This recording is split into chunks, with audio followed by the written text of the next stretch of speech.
Hello students, आज मैं आपको एक्सप्लेन करने जा रही हूँ आपका chapter number 4 my district. But before explaining this chapter I want to share something with you. मैं आपको कुछ बताना चाहती हूँ कि आपकी जो टेक्स्ट बुक है ईवीएस की, उसके अंदर अगर आप देखेंगे तो mostly it's depend on the pictures. उसमें सारे पिक्चर्स ही दिए गए हैं, नो एक्सप्लेनेशन इज़ देयर। तो वहाँ पे जो भी सारा वर्क दिया गया है वो सारा एक्टिविटीज़ पे डिपेंडेंट है। अगर आप मेरे साथ फिज़िकली क्लास में अगर प्रेजेंट होते तो मैं आपको वो सारी एक्टिविटीज़ फिज़िकली समझा कर मैं उसके बारे में आपको एक्सप्लेन कर सकती थी। बट स्टूडेंट्स, अब मुझे इस वीडियो के द्वारा ही आपको सारा चैप्टर जब समझाना है तो आपने देखा होगा कि आपके टेक्स्ट बुक में चैप्टर से या फिर जो भी हेडिंग है, जो भी डिटेल मुझे आपको एक्सप्लेन करनी है, उसके बारे में थियरी अवेलेबल नहीं है, उसमें कोई भी थियरी नहीं दी गई है। So that's why students I pick the headings from the text book and write the theory in this video. तो आप इस तरह से कंफ्यूज मत होइएगा कि मैम ये सारी थियरी कहाँ से ला रहे हैं जो आपकी टेक्स्ट बुक में है ही नहीं। बट अगर आप वर्कबुक को फॉलो करेंगे तो आपको पता चलेगा कि ये सारी थियरी इसी से रिलेटेड जो भी क्वेश्चंस हैं वो सारे आपके वर्कबुक में हैं। अगर मैं सिर्फ ऐसे ही बोल दूंगी या वो पिक्चर्स आपको दूंगी तो आपको समझ में नहीं आएगा कि ये चैप्टर आपसे क्या कहना चाहता है या फिर ये पिक्चर आपसे क्या कहना चाहता है। So that's why I am writing this theory, why I am explaining the chapters. Okay, तो ये चैप्टर जब भी मैं एक्सप्लेन करती हूँ तो मेरे लिए ये थियरी इसलिए ज़रूरी है ताकि मैं जब रीड करूँ तो आपके पास भी कुछ ऐसा कंटेंट हो, आप भी उसे देख सकें कि मैं आपको क्या समझा रही हूँ। So dear students, don't confuse कि ये थियरी कहाँ से आई है। This theory is written by me, जो कि आपके चैप्टर से ही रिगार्डिंग है। Okay, clear this thing. अब हम हमारा चैप्टर स्टार्ट करते हैं। जैसे कि आपने पढ़ा, हमारे चैप्टर का नाम है माय डिस्ट्रिक्ट। समझ में आया? यानी जहाँ हम रहते हैं, हमारा ये जो भी हमारा स्टेट है, हमारा उसके अंदर जहाँ हमारा अहमदाबाद आया हुआ है, आज उस अहमदाबाद डिस्ट्रिक्ट के बारे में पढ़ेंगे। You may usually go on tour, you must be visiting sightseeing places, famous pilgrimage places and historical monuments. You have also be visiting such places in your district.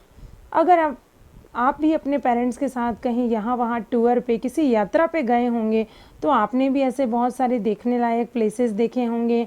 Pilgrimage places मतलब कि धार्मिक स्थल, historical monuments यानी कि ऐतिहासिक जो भी स्थान हैं, और इस तरह के प्लेसेस आपने अपने डिस्ट्रिक्ट यानी कि हमने हमारे अहमदाबाद में भी देखे हैं। अब समझिए कि what is the historical and famous places. तो the places which are concerning history और पास्ट इवेंट, ऐसे प्लेसेस, ऐसी जगह जो कि हमें हमारे इतिहास के बारे में या उस समय जो भी घटनाएं हुई उनके बारे में जानकारी देते हैं या वो उन चीज़ों से रिलेटेड हैं। The historical places in my district are Sabarmati Ashram, Shah-e-Alam's Roja, Rani No Hajiro, Hateshing Jain Temple, Sidi Sayyid Mosque, Sri Jagannath Ji Temple, Bhadrakali temple etcetera. ये सारे हमारे अहमदाबाद में जितने भी फेमस हिस्टोरिकल प्लेसेस आए हुए हैं उनके नाम हैं।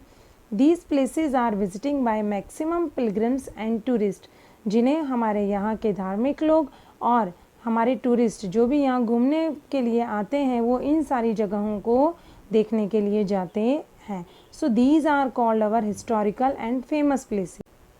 सो now students, our next topic is festival, हमारे त्यौहार। We celebrate many festival in a year, हम पूरे साल में बहुत सारे त्यौहार मनाते हैं। So they are national and religious festival. Listen carefully students, ये हमारे राष्ट्रीय और धार्मिक त्यौहार हैं। So we celebrate 15th August because on 15th August 1947 our country achieved freedom from British rule. हम 15 अगस्त का त्यौहार मनाते हैं जो कि हमारा एक राष्ट्रीय त्यौहार है जिसे पूरा राष्ट्र सेलिब्रेट करता है, क्योंकि इस दिन हमें अंग्रेज़ों की गुलामी से छुटकारा मिला था, हमें हमारा फ्रीडम यानी कि आज़ादी मिली थी। On 26 January 1950 our constitution came in existence and 2 October is the birthday of Mahatma Gandhi. और दो हमारे नेशनल फेस्टिवल्स हैं जो कि हैं 26 जनवरी एंड द नेक्स्ट इज़ 2 अक्टूबर हम 26 जनवरी इसलिए सेलिब्रेट करते हैं क्योंकि इस दिन हमारा कॉन्स्टिट्यूशन जिसे हमने अपनाया था, समझ में आया। एंड द 2 अक्टूबर जिस दिन महात्मा गांधी का क्या होता है, बर्थडे, और हम सबको क्या होती है, छुट्टी। क्लियर? ओके, सो ये 3 हमारे क्या हैं, नेशनल फेस्टिवल, हमारे राष्ट्रीय त्यौहार हैं। So we celebrate some religious festivals like Diwali, new year, Uttarayan, Holi, Dhuleti, Janmashtami, Dussehra etcetera. ये मैंने जितने भी फेस्टिवल्स के नाम लिए, ये सारे हमारे कैसे फेस्टिवल हैं, रिलीजियस, यानी कि धार्मिक त्यौहार हैं, जिसे पूरा राष्ट्र एक साथ सेलिब्रेट नहीं करता है। वो जिस धर्म को लागू पड़ते हैं उसी धर्म के लोग उन्हें मानते हैं और मनाते हैं। Each festival is different from the other because of the story behind it. Her festival, हमारा जो हर त्यौहार है वो एक दूसरे से अलग है।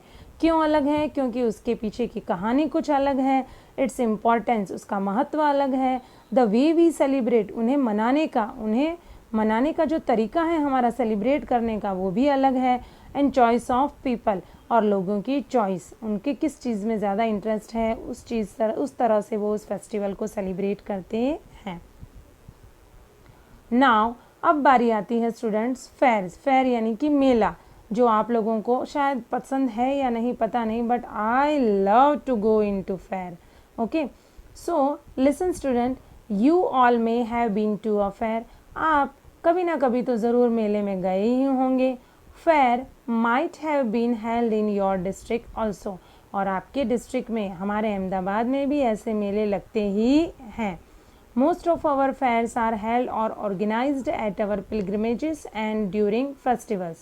इस तरह के जो मेले जब भी ऑर्गेनाइज किए जाते हैं, उनका आयोजन होता है तो वो किसी धार्मिक स्थल पे या फिर ड्यूरिंग फेस्टिवल्स, त्योहारों के दरमियान इस तरह के मेले लगते हैं।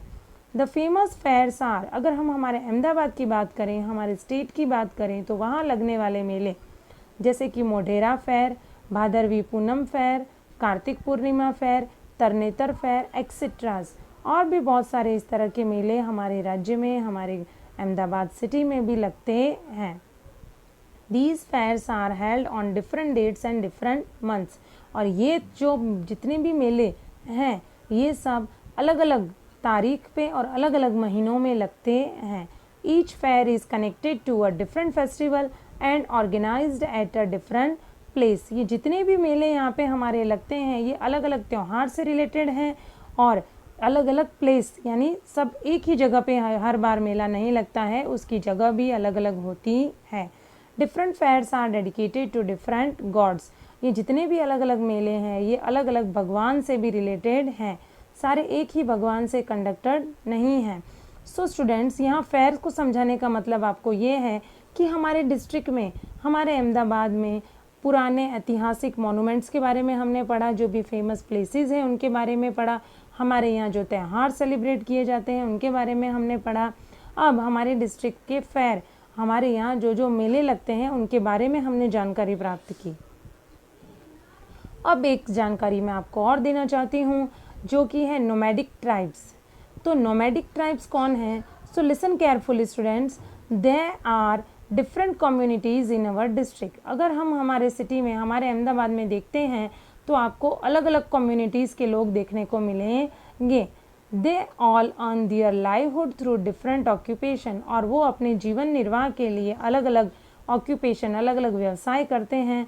Most of people usually run their business staying at one and the same place. अधिकतर लोग एक ही जगह पर या फिर एक से दूसरी जगह पर जाकर अपना व्यवसाय चलाते हैं। Some people have to wander daily for their occupation and livelihood. कुछ लोग ऐसे हैं जो जगह हर रोज़ अपने व्यवसाय के लिए और अपने जीवन निर्वाह के लिए घूम फिर कर, एक जगह से दूसरी जगह घूम कर अपने, जिस तरह से आपने देखा होगा कि हमारी सोसाइटीज़ में भी लारी लेकर, छोटे छोटे रिक्शा लेकर इस तरह से अपना सामान बेचने के लिए वो लोग आते हैं। These types of people are called nomad. तो इस तरह के जो लोग हैं जो एक जगह पे स्टे नहीं रहते हैं और अपने जीवन निर्वाह के लिए, अपने व्यवसाय के लिए एक जगह से दूसरी जगह पर जाते हैं। They work as a labour in the fields, industries and for domestic help. अब ये लोग कौन हैं बेटा? तो आप ध्यान से सुनिएगा कि ये लोग वो मज़दूर हैं जो हमारे मैदानों में, हमारी बड़ी बड़ी इंडस्ट्रीज़ में और हमारे घरेलू काम में हमें मदद करते हैं। जो कि आप लोगों को अगर नहीं भी मालूम होगा तो आपने इस लॉकडाउन में देखा होगा कि बहुत सारे मज़दूर लोग हम अपनी अपनी जिस जगह पे रहते थे उन जगहों को छोड़कर पैदल अपने गांव तक पहुंचे हैं। तो they are called nomadic tribes because वो लोग व्यवसाय के लिए, अपने जीवन निर्वाह के लिए अपना गांव छोड़कर, अपना शहर छोड़कर एक जगह से दूसरी जगह मूव करे थे। अब आता है ऑक्यूपेशन यानी कि हमारा व्यवसाय। The general life is influenced in two manners by occupation, may be it good and bad और बैड। द जनरल लाइफ, हम लोगों का जो लाइफ है, हमारा जो जीवन है, वो हमारे ऑक्यूपेशन, हमारे व्यवसाय पे निर्धारित है कि हमारा जीवन अच्छा होगा या खराब होगा। If a man is doing well in his business, he can leave a happy and comfortable life. तो बच्चों ध्यान से सुनिएगा कि जो अपने व्यवसाय को, अपनी जॉब को, अपने बिजनेस को अच्छी तरह से पूरे अपना मन लगाकर उसमें जो आगे बढ़ जाते हैं, उनकी लाइफ बहुत ही खुशीपूर्वक और बहुत ही कंफर्टेबल लाइफ होती है। But if the business is not doing well, but अगर कोई अच्छी तरह से अपना व्यवसाय नहीं चला पा रहा है, किसी को अच्छी जॉब नहीं मिल पा रही है, तो he is not able to lead comfortable life. बट उसके लिए अपने जीवन की जो भी ज़रूरती की चीज़ें हैं वो भी पर्याप्त करना, वो भी प्राप्त करना मुश्किल हो जाता है। सो स्टूडेंट्स, इस टॉपिक के द्वारा मैं आपको समझाना चाहती हूँ कि हर किसी को अपनी लाइफ में सेट होने के लिए या अपनी लाइफ को एक प्रॉपरली हैप्पीली वे से और कंफर्टेबल लाइफ आप ले सकें और अपने फैमिली को दे सकें, उसके लिए सभी के पास एक अच्छा ऑक्यूपेशन, एक अच्छा व्यवसाय, एक अच्छी जॉब, एक अच्छा बिजनेस होना बहुत ज़रूरी है। Thank you students for listening to me.